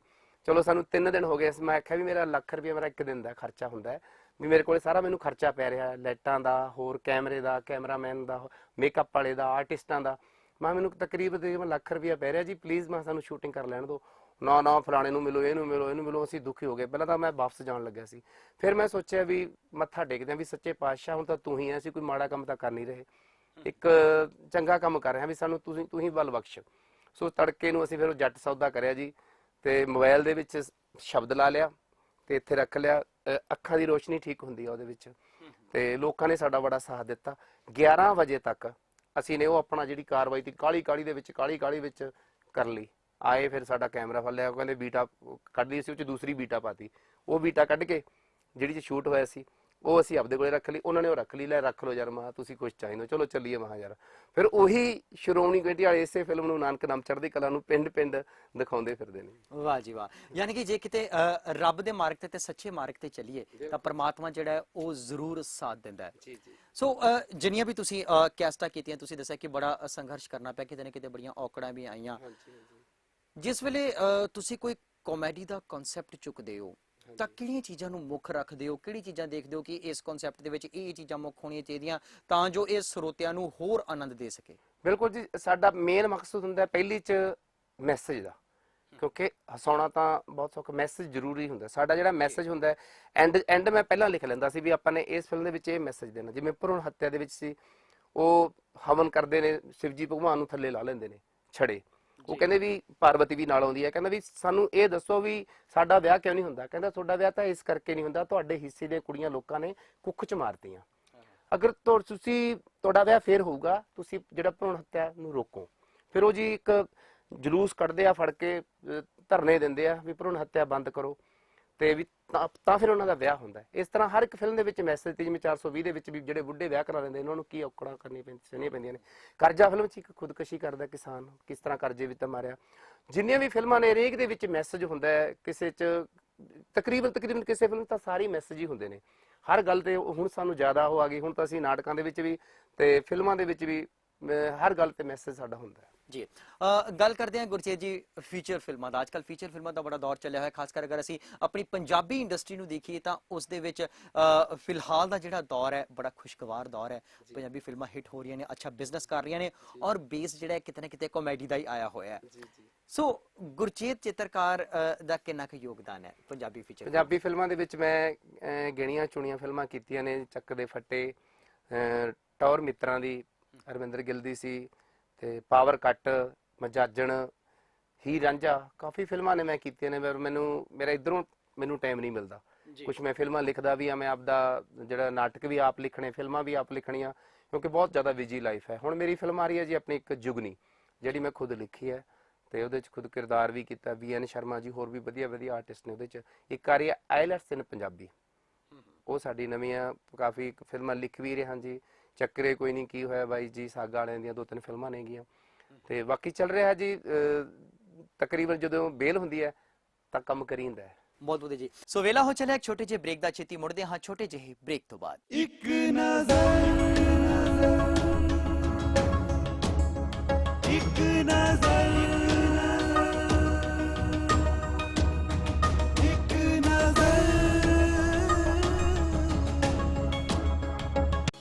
ਬ੍ਰੇਕ ਤੋਂ ਬਾਅਦ ਤੁਹਾਡਾ ਇੱਕ ਵਾਰ ਫਿਰ ਤੋਂ ਸਵਾਗਤ ਹੈ। ਤੁਸੀਂ ਦੇਖ ਰਹੇ ਹੋ TV 84 ਤੇ ਤੁਹਾਡਾ ਆਪਣਾ ਮਨਪਸੰਦ ਪ੍ਰੋਗਰਾਮ ਇੱਕ ਨਜ਼ਰ। ਤੇ ਅੱਜ ਸਾਡੇ ਨਾਲ ਸਟੂਡੀਓ ਦੇ ਵਿੱਚ ਇਸ ਸ਼ੋਅ ਦੇ ਵਿੱਚ ਮੌਜੂਦ ਨੇ ਕਾਮੇਡੀ ਕਲਾਕਾਰ ਗੁਰਚੇਤ ਚਿੱਤਰਕਾਰ ਜੀ। ਗੁਰਚੇਤ ਜੀ, ਤੁਸੀਂ ਜ਼ਿਕਰ ਕੀਤਾ ਹੈ ਥੀਏਟਰ ਦਾ, ਤੁਸੀਂ ਨਾਟਕ ਵੀ ਲਿਖਦੇ ਹੋ, ਨਾਟਕ ਖੇਡਦੇ ਵੀ ਹੋ। ਅੱਜ ਤੱਕ ਕੁੱਲ ਕਿੰਨੇ ਕੁ ਨਾਟਕ ਜਿਹੜੇ ਨੇ ਔਰ ਕਿਹੜੇ ਮਹਾਰਥੀਆਂ ਦੇ ਲਿਖੇ ਹੋਏ ਔਰ ਡਾਇਰੈਕਟ ਕੀਤੇ ਹੋਏ ਨਾਟਕ ਖੇਡੇ ਨੇ? ਮੈਂ ਜੀ ਤਕਰੀਬਨ ਮੈਂ ਜਦੋਂ ਦੀ ਸੁਰਤ ਸੰਭਾਲੀ ਹੈ, ਜਿਹੜਾ ਨਾਟਕ ਮੇਰਾ ਮੰਡਲੀ ਛੋਟੇ ਜਿਹੇ ਹੁੰਦੇ ਨੇ, ਅਸੀਂ ਨੇ ਇੱਕ ਟੀਮ ਬਣਾ ਲਈ ਸੀ, 10ਵੀਂ 11ਵੀਂ ਚ ਹੁੰਦੇ ਸੀ ਉਦੋਂ ਅਸੀਂ। ਤੇ ਉਦੋਂ ਬਾਅਦ ਫਿਰ ਕਾਲਜ ਦੇ ਵਿੱਚ ਚਲੋ ਮੈਂ ਫਸਟ ਆਉਂਦਾ ਰਿਹਾ। ਮੈਂ ਕਾਲਜ ਦੇ ਵਿੱਚ ਕੰਪੀਟੀਸ਼ਨ ਲੜਦਾ ਹੁੰਦਾ ਸੀਗਾ, ਮੈਕਰੀ ਵੀ ਕਰਦਾ ਹੁੰਦਾ ਸੀਗਾ, ਵਾਰ ਗੈਨ ਵੀ। ਅਸੀਂ ਨਾਟਕਾਂ ਦਾ ਵੀ, ਪੇਂਟਿੰਗ ਦਾ ਮੁਕਾਬਲਾ ਵੀ ਹੁੰਦਾ ਸੀਗਾ, ਖੇਡਾਂ ਦੇ ਵਿੱਚ ਵੀ ਹੁੰਦੇ ਸੀਗੇ, ਭੰਗੜੇ 'ਚ ਵੀ ਹੁੰਦੇ ਸੀਗੇ, ਯਾਨੀ ਕਿ ਵੀ ਕੋਈ ਛੱਡਿਆ ਨਹੀਂ ਸੀ ਕਦੇ ਵੀ ਕੁਛ। ਯਾਨੀ ਕਿ ਇੱਕ ਪੈਕੇਟ ਦੇ ਵਿੱਚ ਪੂਰਾ ਵੱਡਾ ਧਮਾਕਾ। ਹਾਂਜੀ ਹਾਂ। ਤੇ ਸਾਰੇ ਨੇ ਤਿਆਰੀ ਵੀ ਸਾਰੀ ਕਰਦੇ, ਔਰ ਪੜ੍ਹਾਈ ਦੇ ਵਿੱਚੋਂ ਵੀ 85% ਨੰਬਰ ਹੁੰਦੇ ਸੀਗੇ। ਇਹ ਨਹੀਂ ਹੈਗਾ ਵੀ ਆਪਾਂ ਵੀ ਉਸ ਤੇ ਪੜ੍ਹਨ 'ਚ ਵੀ ਪੂਰੇ ਸ਼ਹਿਰ ਸੀਗੇ ਜੀ।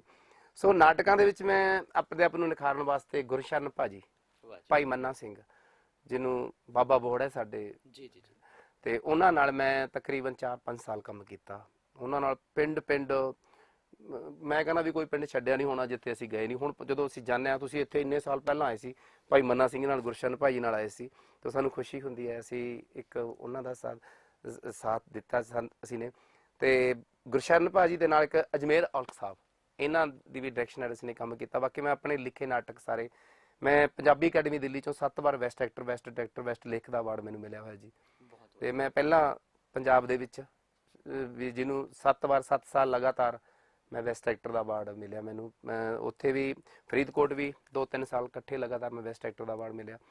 ਸੋ ਨਾਟਕ ਲਿਖਣਾ ਤੇ ਨਾਟਕਾਂ ਦੇ ਵਿੱਚ ਸਾਡੇ ਸਮਾਜਿਕ ਦੀ ਜੋ ਹੋ ਰਿਹਾ, ਕਲਾਕਾਰ ਇੱਕ ਇੰਨਾ ਹੁੰਦਾ ਸਮਾਜ ਦਾ, ਉਹਨੇ ਦੱਸਣਾ ਹੁੰਦਾ ਲੋਕਾਂ ਨੂੰ ਵੀ ਕੀ ਹੋ ਰਿਹਾ। ਅਸੀਂ ਸਾਡੇ ਜਿਹੜੇ ਨਾਟਕ ਹੁੰਦੇ ਨੇ, ਥੋੜੇ ਗੁਰਸ਼ਰਨ ਭਾਜੀ ਵਾਂਗੂ ਬੜੇ ਗਰਮ ਹੁੰਦੇ ਨੇ ਜੀ, ਬਿਲਕੁਲ ਸਿੱਧੀ ਸਿਸਟਮ ਦੇ ਉੱਤੇ, ਬਿਲਕੁਲ ਜ਼ਬਰਦਸਤ ਜੰਗ ਹੁੰਦੀ ਹੈ, ਨਾ ਮੁੱਕਣ ਵਾਲੀ। ਸਾਡੀ ਇਹ ਵੀ ਜੰਗ ਚੱਲਦੀ ਰਹੂਗੀ। ਸਾਡਾ ਇੱਕ ਨਾਟਕ ਸੀ ਧਰਮਰਾਜ.com, ਚੰਡੀਗੜ੍ਹ ਦੇ ਵਿੱਚ ਅਸੀਂ 9 ਜਾਣੇ ਸੀ, ਉਹ ਪਲੇ ਹੋਣਾ ਸੀਗਾ।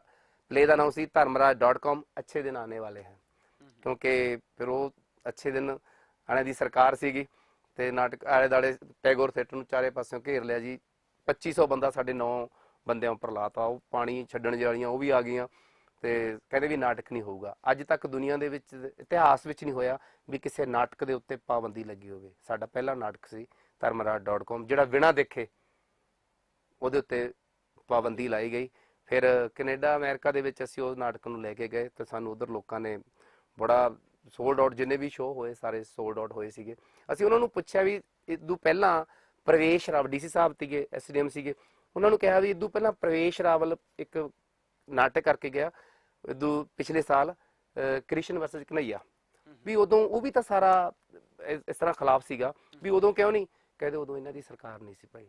ਸਾਨੂੰ ਜੀ ਬਾਹਰ ਸ਼ਿਵ ਸੈਨਾ ਵਾਲੇ ਆ ਗਏ, ਆਸ਼ਾਰਾਮ ਦੇ ਸਮਰਥਕ ਆ ਗਏ, ਸਰਸੇ ਵਾਲੇ ਦੇ ਸਮਰਥਕ ਆ ਗਏ, ਤੁਸੀਂ ਇਹਨਾਂ ਦੇ ਘਰ ਜਲਾ ਦਾਂਗੇ, ਇਹਨਾਂ ਨੂੰ ਐਂ ਕਰ ਦਾਂਗੇ, ਇਹਨਾਂ ਨੂੰ ਅਸੀਂ ਜਿਉਂਦੇ ਜਲਾ ਦਾਂਗੇ। ਅਸੀਂ ਸਾਹਮਣੇ ਸਾਡੇ ਪੁਲਿਸ ਖੜੀ ਦੇਖ ਰਹੀ ਸੀ। ਅਸੀਂ ਫਿਰ ਉਸ ਬਿਲਕੁਲ ਧਰਨੇ ਵੀ ਦਿੱਤੇ, ਅਸੀਂ ਕੈਂਡਲ ਮਾਰਚ ਵੀ ਕੀਤਾ, ਪਰ ਨਾਟਕ ਇੱਥੇ ਹੋਣ ਨਹੀਂ ਦਿੱਤਾ ਜੀ। ਪਰ ਬਾਹਰਲੇ ਮੁਲਕਾਂ ਦੇ ਵਿੱਚ ਜਿਸ ਵੇਲੇ ਤੁਸੀਂ ਨਾਟਕ ਹਾਂਜੀ ਖੇਡਦੇ ਹੋ, ਦਰਸ਼ਕ ਜਿਹੜੇ ਨੇ ਬੜਾ ਪਿਆਰ ਦਿੰਦੇ ਬੜਾ ਜੀ। ਹਰਸੀ ਸੈਂਟਰ ਦੇ ਵਿੱਚ ਟੋਰਾਂਟੋ ਦੇ ਵਿੱਚ 6000 ਦੀ ਕੈਪੈਸਿਟੀ ਹੈ ਤੇ ਉੱਥੇ ਅਸੀਂ ਬੇਬੇ ਜੀ ਮੈਂ ਸੰਤ ਬਣ ਗਿਆ। 2-2000 ਬੰਦੇ ਬਾਹਰੋਂ ਮੁੜੇ ਸੀ ਤੇ ਉਸ ਤੋਂ ਬਾਅਦ ਮੈਂ ਲੈ ਕੇ ਗਿਆ ਨਾਟਕ ਜੀਜਾ ਜੀ NRI ਧਰਮਰਾਜ.com, ਬੇਬੇ ਜੀ ਮੈਂ ਸੰਤ ਬਣ ਗਿਆ। ਹੁਣ ਅਸੀਂ ਲੈ ਕੇ ਜਾ ਰਹੇ ਹਾਂ ਨਵਾਂ ਨਾਟਕ ਹੈ ਜੀ ਅਸੀਂ ਬੋਲਾਂਗੇ ਸੱਚ, ਜਿਹਦੇ ਵਿੱਚ ਮੈਂ ਕਹਿੰਦਾ ਕਹਿੰਦੇ ਕਹਾਉਂਦੇ ਜਿਹੜੇ ਜਿੰਨੇ ਵੀ ਲੀਡਰ ਜਿੰਨੇ ਵੀ ਬਾਬੇ ਸਭ ਦੇ ਪਰਦੇ ਫਾਸ਼ ਕੀਤੇ ਹੋਏ ਨੇ ਤੇ ਸਾਡਾ ਨਾਲੇ ਬਾਬਿਆਂ ਨਾਲ ਤਾਂ ਸਾਡਾ ਸ਼ੁਰੂ ਤੋਂ ਇੱਟ ਕੁੱਤੇ ਦਾ ਪਿਆਰ ਹੈ ਜੀ। ਇੱਟ ਕੁੱਤੇ ਦਾ ਲੋਕੀ ਵੈਰ ਕਹਿੰਦੇ ਨੇ, ਹਰ ਤੁਹਾਡਾ ਪਿਆਰ ਹੈ। ਬਹੁਤ ਵਧੀਆ ਜੀ। ਗੁਰਜੀਤ ਜੀ, ਬਾਹਰਲੇ ਮੁਲਕਾਂ ਦੇ ਵਿੱਚ ਮੈਂ ਸਮਝਦਾ ਕਿ ਨਾਟਕ ਖੇਡਣਾ ਤੇ ਸਰੋਤਿਆਂ ਦੇ ਵੱਲੋਂ ਪਿਆਰ ਕਰਨਾ ਕੋਈ ਏਡੀ ਮੈਂ ਕਹਿੰਦਾ ਵਿਚਿੱਤਰ ਗੱਲ ਨਹੀਂ, ਕਿਉਂਕਿ ਉਹ ਲੋਕਾਂ ਦਾ ਸਿਸਟਮ ਅਲੱਗ ਹੈਗਾ। ਪਰ ਜਦੋਂ ਤੁਸੀਂ ਉਹ ਨਾਟਕ ਖੇਡ ਕੇ ਜਾਂ ਉੱਥੋਂ ਪਿਆਰ ਦੀਆਂ ਝੋਲੀਆਂ ਭਰ ਕੇ ਇੰਡੀਆ ਵਾਪਸ ਪਰਤਦੇ ਆ ਤਾਂ ਇੱਥੋਂ ਦੀ ਸਰਕਾਰ ਜਾਂ ਇੱਥੋਂ ਦੇ ਸਿਸਟਮ ਵੱਲੋਂ ਕਿੰਨਾ ਕੁ ਪਿਆਰ ਮਿਲਦਾ? ਬਹੁਤ ਵੱਡੀਆਂ ਵੱਡੀਆਂ ਧਮਕੀਆਂ, ਜਾਨੋਂ ਮਾਰਨ ਦੀਆਂ ਧਮਕੀਆਂ, ਤੇ ਮੈਂ ਤੁਹਾਨੂੰ ਦੱਸ ਨਹੀਂ ਸਕਦਾ ਵੀ ਗਾਲਾਂ ਬਾਬਿਆਂ ਤੋਂ ਸਾਨੂੰ ਗਾਲਾਂ ਮਿਲਦੀਆਂ ਨੇ, ਧਮਕੀਆਂ ਮਿਲਦੀਆਂ ਨੇ ਵੀ ਤੁਹਾਨੂੰ ਐਂ ਕਰ ਦਾਂਗੇ, ਤੁਸੀਂ ਦੇਸ਼ ਧਰੋਹੀ ਹੋ, ਤੁਹਾਨੂੰ ਇੱਥੇ ਰਹਿਣ ਦਾ ਕੋਈ ਹੱਕ ਨਹੀਂ ਹੈਗਾ। ਪਰ ਹੁਣ ਤਾਦੀ ਜੇ ਹੋ ਗਿਆ, ਢੀਠ ਜੇ ਕਹਿੰਦੇ ਹੁੰਦੇ, ਇਹ ਵੀ ਢੀਠ ਹੋ ਗਏ। ਹੁਣ ਤੱਕ ਤਕਰੀਬਨ ਉਹਨਾਂ ਨੂੰ ਪਤਾ ਵੀ ਇਹਨਾਂ ਦੇ ਕੰਨ ਤੇ ਜੂ ਨਹੀਂ ਸਰਕਦੀ, ਹੁਣ ਆਪ ਵੀ ਚੁੱਪ ਕਰ ਗਏ, ਆਪਣੇ ਸਿਰ ਤੇ ਕੋਈ ਅਸਰ ਨਹੀਂ ਹੁੰਦਾ ਵੀ ਚੱਲ ਇਹਦਾ ਭੌਂਕਦੇ ਨੇ ਭੌਂਕੇ ਜਾਂਦੇ, ਆਪਾਂ ਤਾਂ ਆਪਦੀ ਚਾਲ ਚੱਲੀ ਜਾਣਾ ਹੈ। ਬਹੁਤ ਵਧੀਆ ਜੀ, ਬਹੁਤ ਵਧੀਆ। ਯਾਨੀ ਕਿ ਕਿਤੇ ਨਾ ਕਿਤੇ ਇਹ ਮਨ ਦੇ ਵਿੱਚ ਠਾਣਿਆ ਹੋਇਆ ਵੀ ਸਿਸਟਮ ਦੇ ਖਿਲਾਫ ਜਿਹੜੀ ਹੈ ਉਹ ਆਵਾਜ਼ ਹਮੇਸ਼ਾ ਬੁਲੰਦ ਰੱਖਣੀ ਹੈ, ਝੰਡਾ ਹਮੇਸ਼ਾ ਚੜ੍ਹਦੀ ਕਲਾ 'ਚ ਰੱਖਣਾ ਹੈ। ਬਿਲਕੁਲ ਜੀ, ਬਿਲਕੁਲ ਜੀ। ਸੋ ਗੁਰਜੀਤ ਜੀ, ਜਿਵੇਂ ਕਿ ਤੁਸੀਂ ਜ਼ਿਕਰ ਕੀਤਾ ਕਿ ਚਿੱਤਰਕਾਰ ਵੀ ਸੀ, ਚਿੱਤਰਕਾਰ ਤੋਂ ਤੁਸੀਂ ਕਾਮੇਡੀ ਵਾਲੀ ਲਾਈਨ ਦੇ ਵਿੱਚ ਆਏ। ਕਾਮੇਡੀ ਦੀ ਅਗਰ ਗੱਲ ਕਰੀ ਤਾਂ ਅੱਜ ਕੱਲ੍ਹ ਅਸੀਂ ਦੇਖਦੇ ਹਾਂ ਵੀ ਕਈ ਨਵੇਂ ਕਲਾਕਾਰ ਜਿਹੜੇ ਨੇ ਕਾਮੇਡੀ ਲੈ ਕਰਕੇ ਆਉਂਦੇ ਨੇ, ਪਰ ਉਹ ਚੀਜ਼ ਜਿਹੜੀ ਹੈ ਕਾਮੇਡੀ ਦੀ ਉਹਨਾਂ ਦੇ ਵਿੱਚੋਂ ਨਜ਼ਰ ਨਹੀਂ ਆਉਂਦੀ। ਕੀ ਕਾਰਨ ਹੈ ਕਿ ਉਹ ਇੱਕ ਰਾਤੋਂ ਰਾਤ ਸਟਾਰ ਬਣਨ ਦੀ ਕੋਸ਼ਿਸ਼ ਕਰ ਰਹੇ ਨੇ? ਜਿਹੜਾ ਬਿਲਕੁਲ ਬਿਲਕੁਲ ਜਿਵੇਂ ਹੁਣ ਗਾਇਕ ਨੇ, ਗਾਇਕ ਇਸ ਤਰ੍ਹਾਂ ਦਾ ਗਾਉਂਦੇ ਨੇ ਵੀ ਉਹ ਅਸੀਂ ਸੁਰਖੀਆਂ ਚਾਹੀਏ, ਰਾਤੋਂ ਰਾਤ ਸਟਾਰ ਬਣੀਏ। ਮੈਨੂੰ ਜੀ ਕਲਰ ਤੋਂ ਕਾਫੀ ਫੋਨ ਆਏ ਨੇ, ਕਮੇਡੀ ਸਰਕਲ ਤੋਂ ਕਾਫੀ ਫੋਨ ਆਏ ਨੇ, ਅਸੀਂ ਗਏ ਵੀ ਉੱਥੇ ਵੀ ਚੱਲ ਯਾਰ ਦੇਖਦੇ ਹਾਂ ਵੀ ਜਦੋਂ 2 ਅਰਥੀ ਕਮੇਡੀ ਜੀ ਉਹਨਾਂ ਨੇ ਸਾਨੂੰ ਦੱਸੀ, ਮੈਂ ਕਿਹਾ ਯਾਰ ਨਾ ਵੀ ਇਹ ਨਹੀਂ ਸਾਤੋਂ ਹੁੰਦੀ ਹੈਗੀ।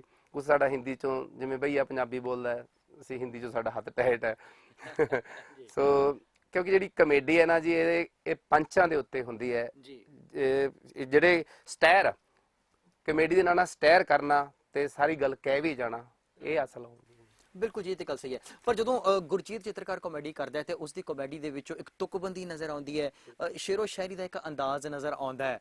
ਇਹ ਕੋਈ ਖਾਸ ਜਦੋਂ ਤੁਸੀਂ ਲਿਖਦੇ ਹੋ ਤੇ ਕੋਈ ਕਿਸੇ ਚੀਜ਼ ਦਾ ਸਹਾਰਾ ਲੈਂਦੇ ਹੋ, ਕਿਸੇ ਦੀ ਹੈਲਪ ਲੈਂਦੇ ਹੋ, ਜਾਂ ਕੋਈ ਨੋਵਲ ਪੜ੍ਹਦੇ ਹੋ, ਜਾਂ ਕੋਈ ਤੁਹਾਡਾ ਪੁਰਾਣਾ ਅਧਿਐਨ ਜਾਂ ਫਿਰ ਐਕਸਪੀਰੀਅੰਸ ਕੰਮ ਆਉਂਦਾ ਹੈ? ਵੇਖੋ ਜੀ, ਮੈਨੂੰ ਕਿਤਾਬਾਂ ਦਾ ਬਹੁਤ ਵੱਡਾ ਵੈਲ ਹੈ ਜੀ। ਨਸ਼ਾ ਹੈ ਜਿਹੜਾ ਮੈਨੂੰ ਸਭ ਤੋਂ ਵੱਡਾ, ਮੈਨੂੰ ਕਿਤਾਬਾਂ ਦਾ ਬਹੁਤ ਜ਼ਿਆਦਾ ਨਸ਼ਾ। ਮੈਂ ਕਿਤਾਬਾਂ ਬਹੁਤ ਪੜ੍ਹਦਾ ਤੇ ਬਾਕੀ ਜਦੋਂ ਮੈਂ ਵਿਹਲਾ ਹੁੰਨਾ ਮੈਂ ਪਿੰਡ ਚਲਾ ਜਾਂਦਾ। ਉੱਥੋਂ ਜਿਹੜੀ ਕਮੇਡੀ, ਸੱਚੀ ਸੁੱਚੀ ਕਮੇਡੀ ਲੋਕਾਂ ਚੋਂ ਮਿਲਦੀ ਹੈ, ਹੋਰ ਕਿਤੋਂ ਨਹੀਂ ਮਿਲਦੀ। ਉਹ ਉਹਨਾਂ ਨੇ ਗੱਲ ਕਰਨੀ ਹੈ, ਭੋਲੇ ਲੋਕ ਨੇ, ਜਿਵੇਂ ਅਸੀਂ ਆਪਣੀ ਫਿਲਮਾਂ 'ਚ ਨਾਟਕਾਂ 'ਚ ਅਸੀਂ ਦਰਸਾਉਂਦੇ ਹਾਂ, ਬੁੜੀਆਂ ਕਿਵੇਂ ਉਹ ਕਰਦੀਆਂ ਨੇ ਤੇ ਸਾਰੀ ਗੱਲ ਕਹਿ ਜਾਂਦੀਆਂ ਨੇ। ਚੁਗਲੀ ਕਰਨਾ ਤਾਂ ਮੈਂ ਮਕਾਨ ਨਹੀਂ ਜਾਂਦੀ, ਨਾਲ ਤਾਂ ਸਾਰੀ ਗੱਲ ਉਹਨਾਂ ਨੇ ਕਹਿ ਦੇਣੀ ਆ, ਉਹਨਾਂ ਦੇ ਤਾਂ ਆਹ ਹੋ ਗਿਆ ਹੈ, ਬਹੂ ਮਾੜੀ ਤੀ ਸੱਸ ਕਿਹੜਾ ਚੰਗੀ ਤੀ, ਪਰ ਚੁਗਲੀ ਕਰਨ ਵਾਲੀ ਦੀ ਮੈਂ ਮਕਾਨ ਨਹੀਂ ਜਾਂਦੀ, ਨਾਲੇ ਸਭ ਕੁਝ ਕਹਿ ਦੇਣਾ। ਉਹ ਪਿੰਡਾਂ ਦੇ ਵਿੱਚੋਂ ਮਿਲਦਾ ਹੈ ਜਿਹੜਾ ਸਾਡਾ ਅਸਲੀ ਕਰੈਕਟਰ ਨੇ, ਤੇ ਕਾਮੇਡੀ ਜਿਹੜੇ ਪੰਚ ਨੇ, ਸਾਨੂੰ ਜਿਹੜੀਆਂ ਚੀਜ਼ਾਂ ਮਿਲਦੀਆਂ ਨੇ ਸਾਰੀਆਂ ਪਿੰਡਾਂ ਦੇ ਵਿੱਚੋਂ ਮਿਲਦੀਆਂ ਨੇ। ਸਹੀ ਗੱਲ ਹੈ ਜੀ।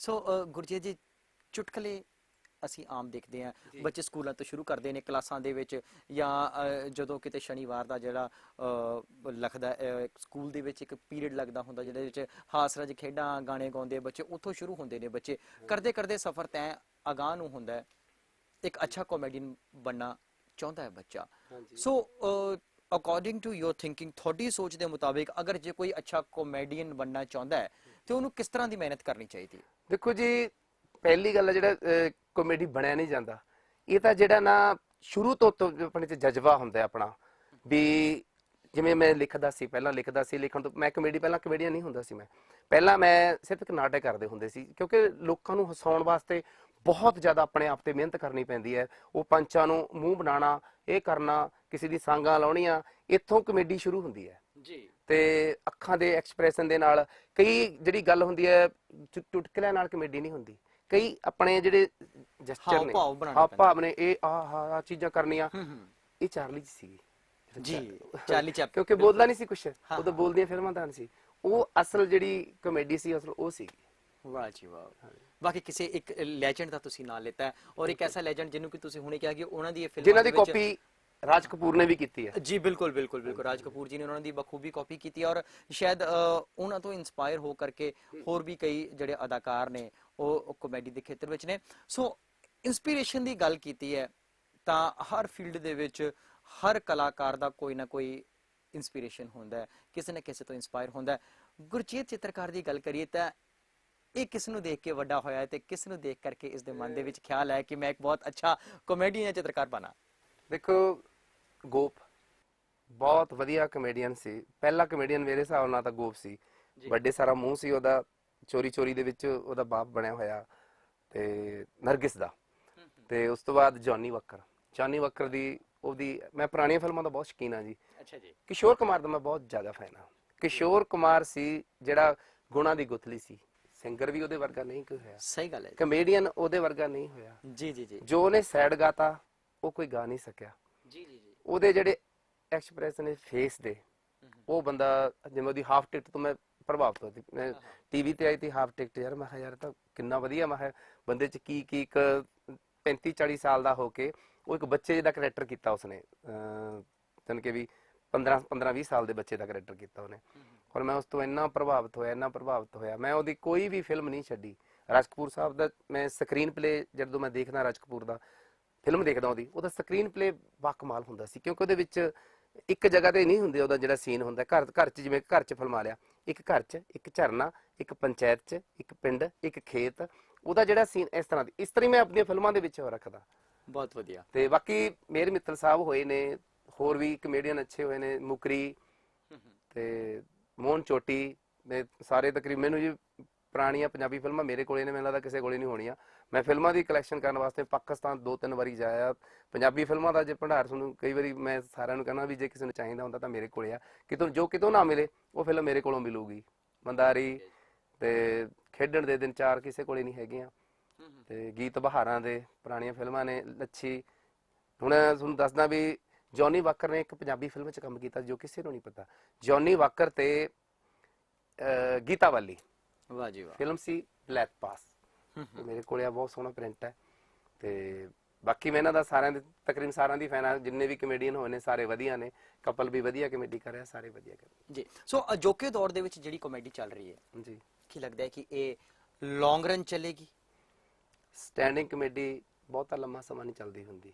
ਜਿਹੜੀ ਸਟੈਂਡਿੰਗ ਕਮੇਡੀ ਹੈ ਇਹ ਕਿਉਂਕਿ ਜਿਹੜੀ ਅਸਲ ਕਮੇਡੀ ਹੈ ਜਿਹੜੀ ਸਿਚੁਏਸ਼ਨ ਦੀ ਕਮੇਡੀ ਹੈ ਅਸਲ ਇਹੀ ਚੱਲਦੀ ਬਿਲਕੁਲ ਠੀਕ ਹੈ ਜੀ ਸੋ ਗੁਰਚੇਤ ਜੀ ਮੈਂ ਇੱਕ ਨਿੱਜੀ ਸਵਾਲ ਤੁਹਾਡੇ ਨਾਲ ਕਰਨਾ ਚਾਹਾਂਗਾ ਜੀ ਕਿ ਜਾਤੀ ਸਵਾਲ ਹੈ ਐਜ਼ ਅ ਸੈਲੀਬ੍ਰਿਟੀ ਤੁਸੀਂ ਬਹੁਤ ਫੇਮਸ ਹੋ ਦੇਸ਼ਾਂ ਦੇ ਵਿੱਚ ਵਿਦੇਸ਼ਾਂ ਦੇ ਵਿੱਚ ਕੋਈ ਐਸਾ ਮੇਰੇ ਹਿਸਾਬ ਨਾਲ ਵਰਲਡ ਦਾ ਕੋਨਾ ਨਹੀਂ ਜਿੱਥੇ ਤੁਸੀਂ ਥੀਏਟਰ ਨਹੀਂ ਕੀਤੇ ਜਿੱਥੇ ਲੋਕ ਤੁਹਾਨੂੰ ਜਾਣਦੇ ਨਹੀਂ ਹਿੰਦੁਸਤਾਨ ਦਾ ਵੀ ਐਸਾ ਕੋਈ ਕੋਨਾ ਨਹੀਂ ਜਿੱਥੇ ਤੁਸੀਂ ਨਾਟਕ ਨਹੀਂ ਖੇਡੇ ਜਿੱਥੇ ਤੁਸੀਂ ਆਪਣੇ ਅਦਾਕਾਰੀ ਦਾ ਪਾਰਟ ਲੈ ਕੇ ਨਹੀਂ ਗਏ ਐਜ਼ ਅ ਸੈਲੀਬ੍ਰਿਟੀ ਅਗਰ ਅਸੀਂ ਦੇਖੀਏ ਤਾਂ ਆਪਣੇ ਫੈਨਸ ਦੇ ਨਾਲ ਗੁਰਚੇਤ ਚਿੱਤਰਕਾਰ ਕਿਸ ਤਰ੍ਹਾਂ ਵਰਤਦਾ ਹੈ ਕਿ ਇੱਕ ਸੈਲੀਬ੍ਰਿਟੀ ਦੀ ਹੁੰਦੀ ਹੈ ਕਿ ਨਹੀਂ ਯਾਰ ਮੈਂ ਤਾਂ ਸੈਲੀਬ੍ਰਿਟੀ ਹਾਂ ਜਾਂ ਫਿਰ ਇੱਕ ਆਮ ਇਨਸਾਨ ਜਿੱਦਾਂ ਤੁਸੀਂ ਦੱਸਿਆ ਕਿ ਪੇਂਡੂਆਂ ਤੋਂ ਮੈਂ ਜੰਮਿਆ ਪਲਿਆ ਔਰ ਉਸੇ ਤਰੀਕੇ ਦਾ ਬਿਲਕੁਲ ਸਾਡੀ ਉਹੀ ਸਾਦਗੀ ਹੈ ਜੀ ਜੇ ਕੋਈ ਰੋਕ ਵੀ ਪਿੱਛੇ ਮੋਟਰਸਾਈਕਲ ਆਲੂ ਗੱਡੀ ਰੋਕ ਲੈਂਦੀ ਹੈ ਜੀ ਥੱਲੇ ਉਤਰ ਕੇ ਉਹਨਾਂ ਨਾਲ ਸੈਲਫੀ ਕਰਾਈਂਦੀ ਆ ਕਹਿੰਦੇ ਵੀ ਫੋਟੋ ਕਰਾਉਣੀ ਆ ਮੈਂ ਕਦੇ ਵੀ ਮੈਨੂੰ ਮਿਲਣਾ ਮੇਰਾ ਫਲੈਟ ਵੀ ਹੈ, ਮੇਰੇ ਘਰੇ ਵੀ ਤਕਰੀਬਨ ਫੋਨ ਕਰਦੇ ਨੇ। ਮੈਂ ਕਹਿੰਦਾ ਭਾਈ ਆ ਜਾ ਸਿੱਧਾ, ਫੈਮਿਲੀ ਮੇਰੇ ਬੱਚਿਆਂ ਨੇ ਮਿਲਣਾ, ਮੈਂ ਕਹਿੰਦਾ ਫੋਟੋ ਕਰਾਉਣੀ ਆ।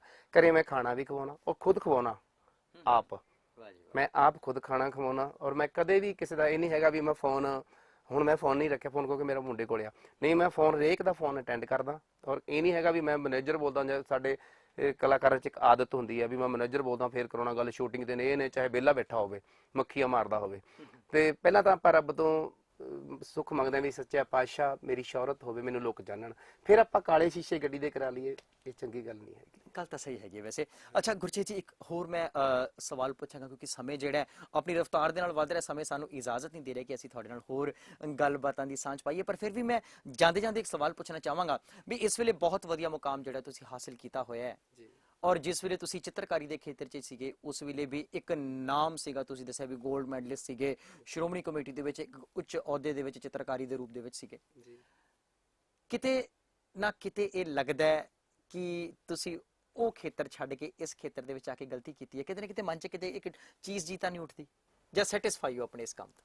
ਮੈਨੂੰ ਬਹੁਤ ਜ਼ਿਆਦਾ ਜਿਹੜੀ ਉਹ ਮੇਰੀ ਕਲਾ ਸੀਗੀ, ਆਪਦੇ ਦਿਲ ਦੇ ਜਿਹੜੇ ਪੜਾਸ ਤੇ ਮੈਂ ਕੈਨਵਸ ਦੇ ਉੱਤੇ ਕੱਢ ਲੈਂਦਾ ਹੁੰਦਾ ਸੀਗਾ, ਪਰ ਉਹ ਹੁਣ ਭਰੀ ਪਈ ਹੈ। ਚਲੋ ਇੱਧਰ ਵੀ ਸਾਡਾ, ਚਲੋ ਫਿਰ ਵੀ ਆਪਣਾ ਇੱਧਰ ਵੀ ਪੜਾਸ ਨਿਕਲ ਰਹੀ ਹੈ, ਸਮਾਜਿਕ ਸੇਧ ਲੋਕਾਂ ਨੂੰ।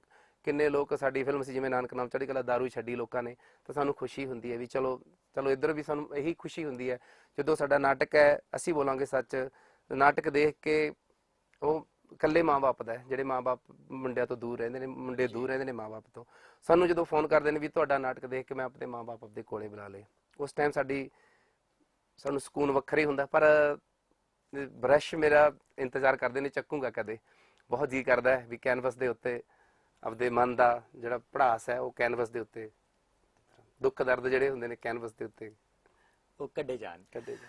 ਸੋ ਦਰਸ਼ਕੋ, ਇਹ ਸਨ ਕਾਮੇਡੀ ਕਲਾਕਾਰ ਗੁਰਜੀਤ ਚਿੱਤਰਕਾਰ, ਜਿਨ੍ਹਾਂ ਦੇ ਬੋਲੇ ਹੋਏ ਇੱਕ ਵਿਅੰਗਾਤਮਕ ਸ਼ਬਦ ਨੇ ਹਰ ਇੱਕ ਦੇ ਘਰਾਂ ਦੇ ਵਿੱਚ ਗਮਗੀਨ ਮਾਹੌਲ ਨੂੰ ਦੂਰ ਕਰ ਦਿੱਤਾ ਤੇ ਖੁਸ਼ੀਆਂ ਤੇ ਹਾਸਿਆਂ ਖੇੜਿਆਂ ਦਾ ਮਾਹੌਲ ਬਰਕਰਾਰ ਕਰ ਦਿੱਤਾ। ਔਰ ਜਿੱਥੇ ਕਿ ਇੱਕ ਨਵੀਂ ਗੱਲ ਸਾਰਿਆਂ ਨੂੰ ਪਤਾ ਲੱਗੀ, ਕਿਉਂਕਿ ਬਹੁਤੇ ਜਿਹੜੇ ਸਾਡੇ ਦਰਸ਼ਕ ਨੇ ਉਹ ਇਸ ਗੱਲ ਨੂੰ ਨਹੀਂ ਜਾਣਦੇ ਕਿ ਬਹੁਤ ਅੱਛੇ ਚਿੱਤਰਕਾਰ ਨੇ, ਔਰ ਇਸੇ ਚਿੱਤਰਕਾਰੀ ਦੇ ਕਰਕੇ ਇਹਨਾਂ ਦੇ ਨਾਮ ਦੇ ਪਿੱਛੇ ਲੱਗਦਾ ਹੈ ਗੁਰਜੀਤ ਚਿੱਤਰਕਾਰ। ਸੋ ਗੁਰਜੀਤ ਚਿੱਤਰਕਾਰ ਜੀ, ਤੁਸੀਂ ਆਪਣੇ ਰੁਝੇਵਿਆਂ ਦੇ ਵਿੱਚੋਂ ਕੁਝ ਕੁ ਕੀਮਤੀ ਸਮਾਂ ਸਾਡੇ ਲਈ, ਸਾਡੇ ਸ਼ੋਅ ਦੇ ਲਈ, ਸਾਡੇ ਇਸ ਸ਼ੋਅ ਨੂੰ ਰੋਜ਼ ਦੇਖਦੇ ਦਰਸ਼ਕਾਂ ਦੇ ਲਈ ਕੱਢਿਆ, ਤੁਹਾਡਾ ਬਹੁਤ ਬਹੁਤ ਧੰਨਵਾਦ।